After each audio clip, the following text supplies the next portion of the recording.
Okay, we're good to go. I cleared my throat and you yawned just before this. So we're all set. Good. Hi, Reed. Hi, Dad. How are you? I'm fine. How are you? Fine. Great. Okay, let's get started. Episode 3. Welcome back. I feel like we're on a roll now. We totally have this down. Easy peasy. Yeah. Someday we'll tell the story of why we say easy peasy. Yeah. Because you don't actually remember that. I kind of remember it. So. Should we just tell the story? Yeah, so easy peasy started when Reed had wisdom teeth removed. Yeah. And then Anna and Mom got you here. Yeah, so I was in bed, lying down, semi-conscious, and they offered me some ibuprofen, and to help with the pain and stuff, and I was going to take it, and they said, "Do you want to sit up?" And I said, "I am sitting up, but more groggy and Yeah, but apparently, and you weren't really sitting up. What the story. Yeah, well, so also for context is I'm a stomach sleeper, so for me sitting up in bed can be like any kind of angle. Okay. Just yeah. So in your state of whatever drugs you had in your system, you claimed you were already sitting up. Yeah. And they were giving you ibuprofen to swallow, and so then I took them from Anna, and I said I'm gonna take them one at a time. And so then I took them, I think there was 2 or 3 of them, and then I took the drugs, and then I said, "See, easy peasy." Yeah. It's super charming when Anna tells it, because she kind of imitates your grogginess and how you were doing this, and how you took one pill at a time, one tablet at a time between your pointer and index and thumb, and then put it in your mouth and slurped it, and you're really lying down. And so you kind of remember that? Kind of. I don't know how much is retelling that I remember, right. How much of my memory is influenced by stories and stuff. Yeah. So. But now we tell the story so we can remember it. Yeah. That's good. Yeah. Easy peasy. That's easy how our peasy. podcast is going now. How was work today? It was good. You were at the coffee shop. Yeah. I was at a coffee shop for about 4 hours. So, short shift. Okay. Yeah. Any weirdos today? I don't think so. Yeah, it was a pretty normal day. It was fairly busy for closing shift, which was nice. Makes it go a lot faster. Good.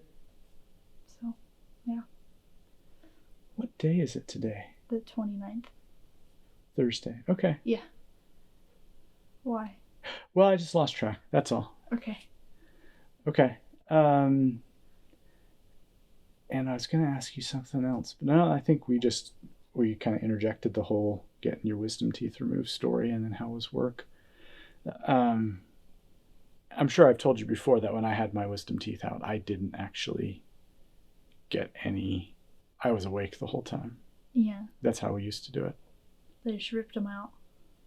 They had to cut them out. I remember the saw. Oh, God. Like they were so tangled, and the roots were so deep and kind of like this old gnarly tree. I remember it was Dr. Kolb, and I remember seeing the reflection in his goggles, as he was sawing away, and there's all kinds of debris and stuff. And it kind of had this smell of... Oh, God. I don't like this story. Okay. Hey, so let's go on to our review of the week. So we decided to review the TV show. You want me to say it? Yeah, that's your cue. Okay. We're reviewing Schitt's Creek today. So to be clear, when we post our podcasts, we have to say if there's explicit content in our podcast for all the feeds. So Schitt's Creek, which is stated on all kinds of airwaves because it's spelled Schitt, right? Yeah. As it's a name. Yeah, it's the last name. Of and a also person. a name of a town. Yeah, and a creek. Yeah, because it's the people who settled there, like the people who founded the town, named it after themselves. Sure. And also the creek that runs through the town. I suppose. Although the creek is very seldom featured in the show. Yeah, I think it's in there like once. Yeah. Which was a good episode. But at any rate, we just want to make it, I wanted to make it clear that I'm not going to click the explicit content button on our podcast because this is Schitt's Creek spelled as the traditional German-ish name that's probably made up. Probably. Yeah. So we decided to review this because we were talking about TV shows in general, and we'll get to my question for you. But I think we both really like this show. Yeah. And I'll say at the outset that you recommended this show to me and Mom and Anna. She came around later. Yeah. And Mom and I started watching it, and we didn't like it at first. Yeah. And I think, so I watched it when I was away at college just by myself, like as just like a for me time show. So you weren't even watching it with your roommate or friends or anything? No. So like we had shows that we watched together, but then we also had our own things that just like we would do on our own, like if people were in classes or just like you needed a quick break from studying or something. Yeah. Like you'd watch. To clarify, in case this is the future and you're listening to this as a historical record, this was the year of the pandemic, and yet you still went away to school and lived in a dorm. Yeah. But you couldn't do much outside of your dorm room. Yeah, so it was kind of like there was a lot of opportunities still available to me, but most of it was all online. So like I haven't really had a real college year yet. So this year, first year 2.0. Yeah. So a lot of my time that wasn't in class or wasn't doing homework or something like that was often spent in my dorm room because that's where I could be safely. Right. So this was your break. So how did you find out about the show in the first place? I think it was just like on my Netflix For You page. Oh, okay. Or something. It was. So you're just being a consumer and said, I will try that. Yeah. And I think I saw it there and like watched the little, like, you know how Netflix plays like a little blurb that blurb, they play the same like opening scene every time it comes across our screen. Yeah, and I think I saw that, and I think I recognized like Eugene Levy's name and stuff like that, and I saw like it was by him and Daniel Levy, and so I was like, oh, it's like a collaboration. It's a father-son. Yeah. Oh, we're basically like we're like the Levys. We're like the podcast version of Schitt's Creek. Okay, so okay. And Eugene Levy, like you're kind of familiar with like the mockumentary stuff that he did. With and same with Catherine O'Hara. Yeah. So they're kind of brilliant. Yeah. Like not just kind of brilliant, but really brilliant. Mm-hmm. So what did you like about the show, and why is it that you recommended it so highly?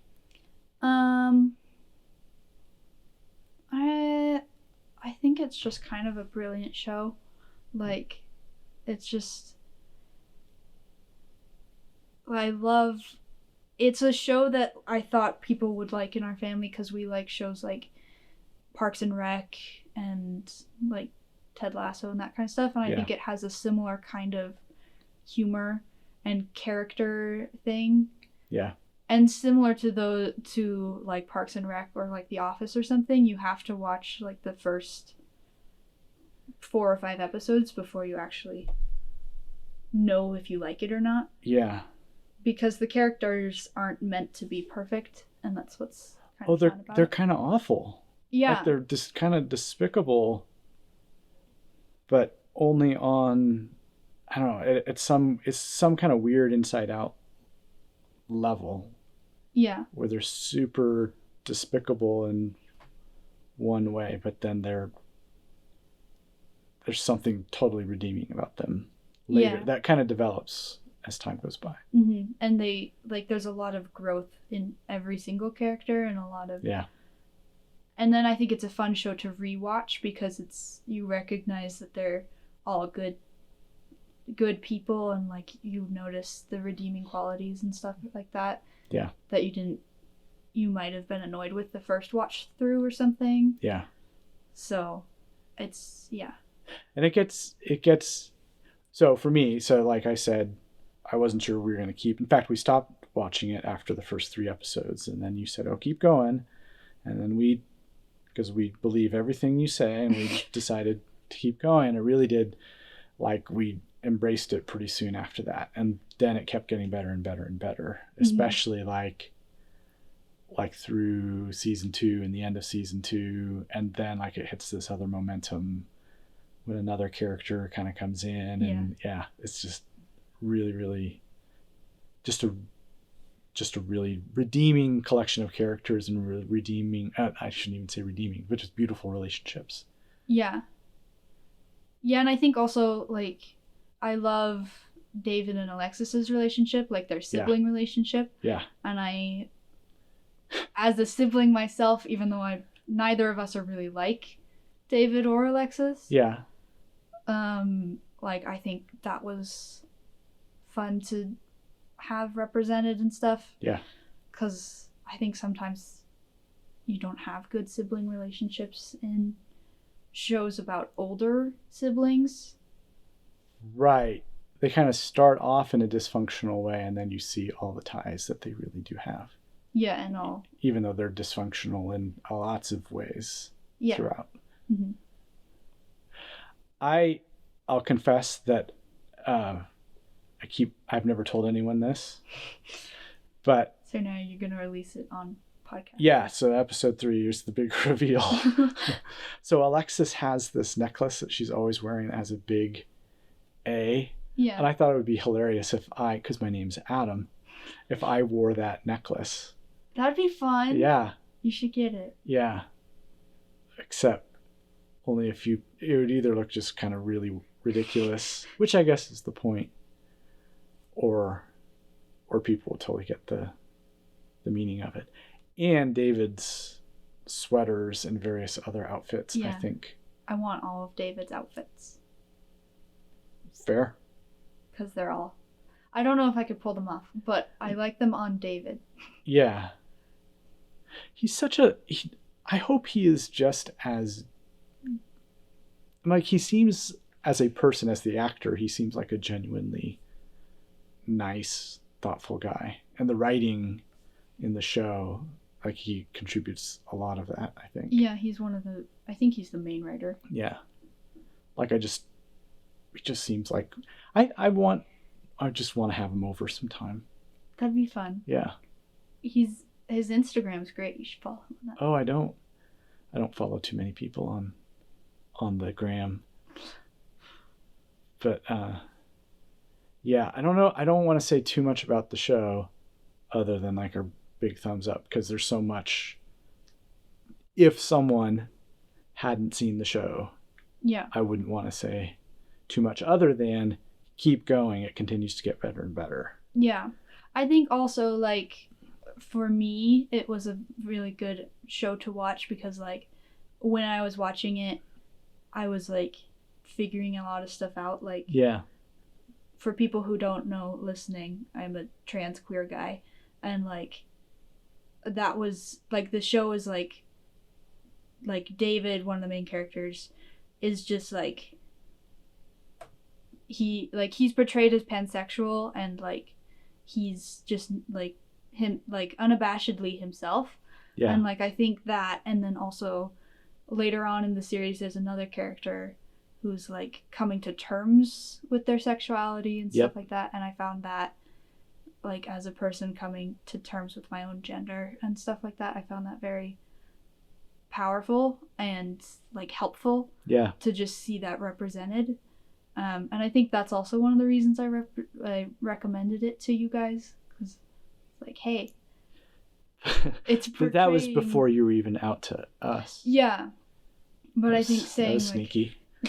But I think like even if like mom related to like the parents, not yeah, not I get it. Yeah, the Rose parents, but the parents of another character. The parents of another character who's coming to terms with stuff, and like I think that's just a cool thing to be revealed. Yeah, that scene, that maybe no one else knows what we're talking about, but we know what scene we're talking about. That, like, that just, I've seen it twice, but I could watch it over and over again because it's so touching, and because the reaction of the mom is just like what mom would do, and I just like it kind of cracks me up to the core. Yeah. The other thing about the show that I really liked is watching like this. There's like is it a special or just a Netflix did an extra show after everything was done? I think it's a special. But that was really, really good to show like the impact of the show. Yeah. And kind of, I had no idea like how much of an influence it had. I mean, I don't pay attention. Yeah. But that was super fun to see.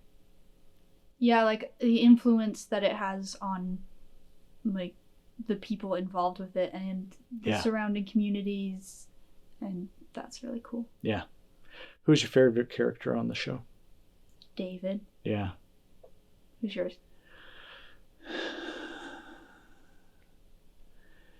And it changes each time, but Stevie, I keep like there's something about Stevie who's. I love Stevie. Yeah. I love Stevie and Johnny's relationship. Yeah, and that because they're totally different people. Johnny being the old dad and Stevie being the young small town hotel clerk person. Yeah. And that relationship. There's just so many neat relationships. Mm-hmm. Yeah, and like Johnny being super enthusiastic about stuff and hopeful, and Stevie's just kind of like, yeah. There's so many times I just want to be just like Stevie. Yeah, and she's all sarcastic. Yeah, her interactions with David are so great. Mm-hmm. Yeah.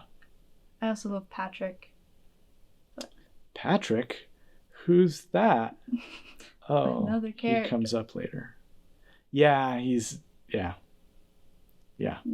So that's what, to complete a review. Is there anything else we should say? Good show. Thumbs up. It's a good show. Yeah, I think we covered. Yeah, it was good, but not just good because it was funny or entertaining. Yeah, there's lots. So it's like a comedy show, but then it's also got lots of other good things to it. Yeah, but it doesn't try too hard. No, like, yeah, it's not trying to prove a point. It's just having people be people. Yeah. Yep. Good. Okay. I'm pretty sure everyone in the whole world has seen this show. Maybe not. I haven't seen Game of Thrones. I think I'm the only person who hasn't seen Game of Thrones. Okay, so we're the only two people in the world who haven't seen Game of Thrones. Well, it's not on any of the services we have. Yeah, we'd have to.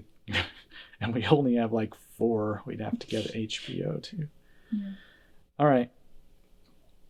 Questions from each of us? Do you want to go first, or do you want me to go first? Mine's kind of a good segue. Okay. From me to you. Okay. My question was, what are your top 3-ish TV series shows? currently, it will probably change at That's some okay. point. We all change. But right now, top 3 are Avatar: The Last Airbender, Oh, right. Schitt's Creek, and I think currently, I don't know. There's a lot of shows coming to mind. If you have to say 4, that's okay. I said 3-ish because I knew this could be a bind. Yeah.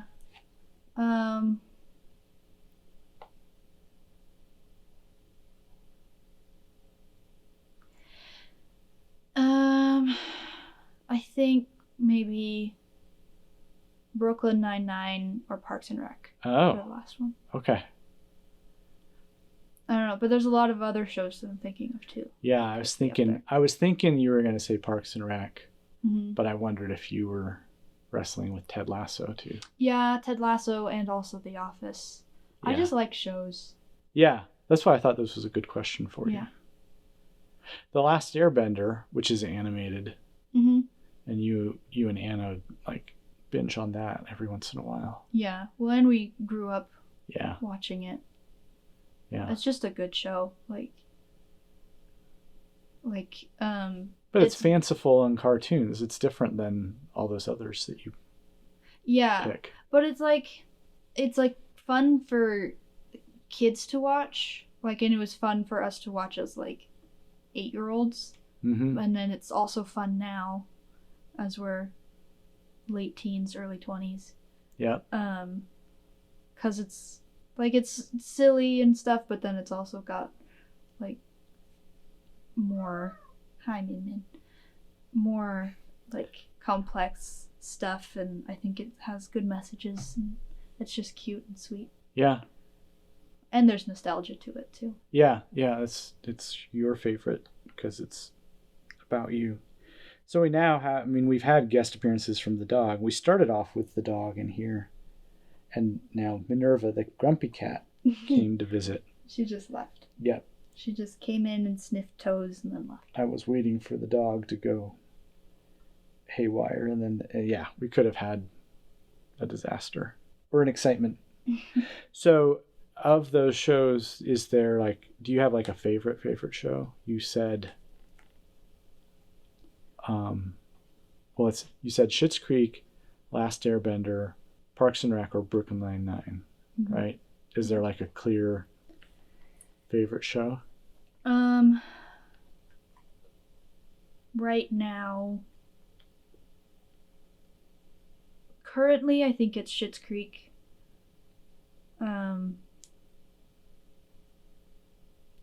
Yeah. That's pretty good because then since we reviewed Schitt's Creek, this was not intended. I knew you liked the show, but I didn't know it was your top show. So that just bolsters the review that much more. Yeah. It cycles between Yeah. lots of different shows, and if I'm watching a show, so I think it helps that we just rewatched Schitt's Creek. Right. And we saw all together as a family. Yeah. All 4 of us. Yeah, we introduced Anna to it, my sister. Right. Nina's groaning and sighing. Good girl. Good girl, Nina. Yeah, so there's the context there too. Yeah. Okay, I am excited for Ted Lasso. Yeah, that comes out soon. Season 2 comes out soon. On a whole different service that we had to resubscribe to. Oh, the Ted Lasso's on Apple TV. Yeah, I forgot about that. Yeah. Brooklyn Nine-Nine is on Hulu, right? Yeah. Yeah, and Schitt's Creek is on Netflix. They have us. Yeah. Yeah. Yeah. Oh, well, yeah.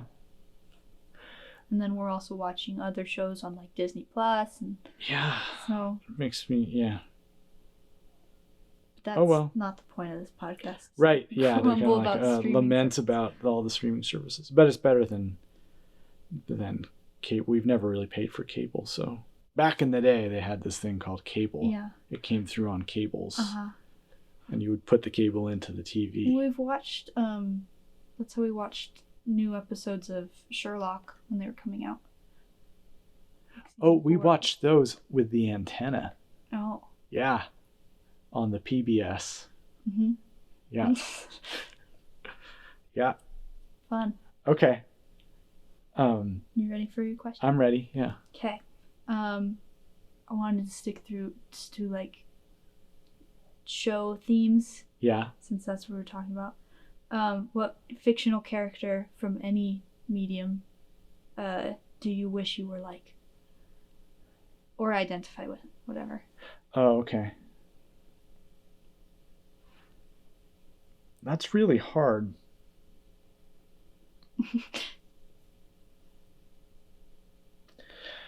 Yeah.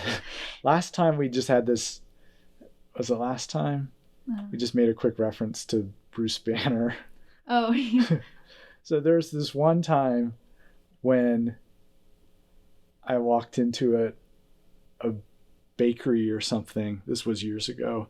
And this person, who was the only other person in the store, looked across the counter at me and she said, "Oh, you look just like that guy from Fight Club."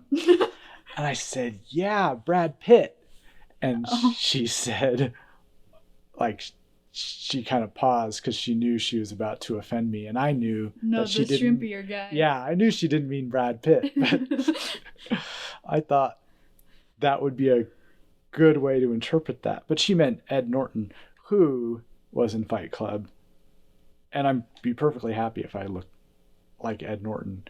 But also he was a Bruce Banner character in a previous Hulk movie. Yeah, he was the Incredible Hulk. Right. Okay. So I always thought that would be a good person to be mistaken for, because then my students would say, "Whoa, don't mess with, who knows if he's going to go off at any, let's not make him angry." So that came to mind. There's all kinds of characters like the Luke Skywalker kind of character, like small town boy goes and aspires to do something, and I mean, that is your little like farm boy from a tiny town. Yeah. It's kind of like me, except I didn't. You didn't blow up a Death participate in the rebellion or anything. Yeah. Although now we've got the car that has like the lane detectors camera. Yeah. That detects if you're in or out of the lane. Stay on target. Yeah, and I always want to turn off that thing, just like Luke Skywalker turned off his computer. Yeah. Adam, your computers are down.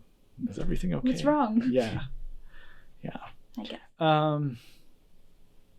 I'll probably think of something else right after we hit stop. But the character I really like is in a couple of John Steinbeck books, in Cannery Row, and then there's a sequel to that called Sweet Thursday. But especially in Cannery Row, there's a character named Doc, who is like the scientist. Oh, cool. And he goes off like to go collect samples, and digs in the tide pool, or to get samples in the tide pools, and digs in the sand for stuff, and he takes different people with him, and he kind of is like this character that everyone kind of connects to in one way or another. And he's kind of, even though it's not about him explicitly, he's kind of this character that everyone swirls around, which is not because I'm not bringing him up because I want everyone to swirl around me in my story, but he's kind of this interesting pivot, because everyone can rely on him for something, and he's got this, no one really understands him. He's kind of quiet.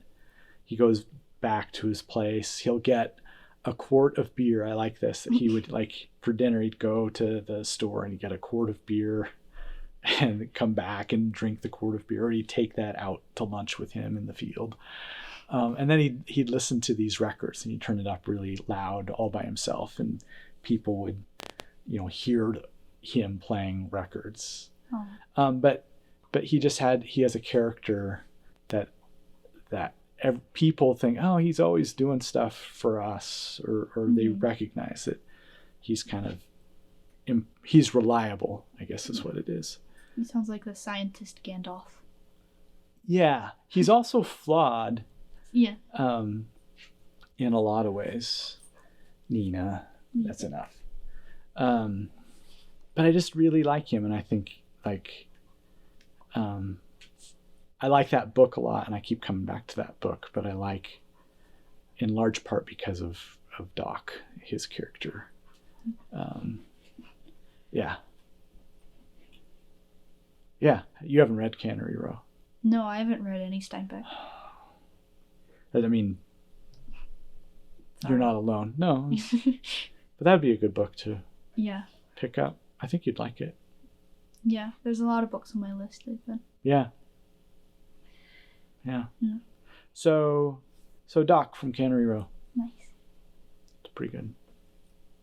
So there's my book recommendation too. Nice. All right. Any last words? No. No? I'm good. Okay. Good. Just usually just fine. I'm fine. Okay. All right. We'll sign off for now. Okay. Thanks for listening. If you're listening, which I guess if you're hearing me say this, then you're probably listening. Yeah, that must have happened. And Reed, I'll talk to you later. Keep your feelings inside. Okay. Thanks. See ya. See ya. Bye.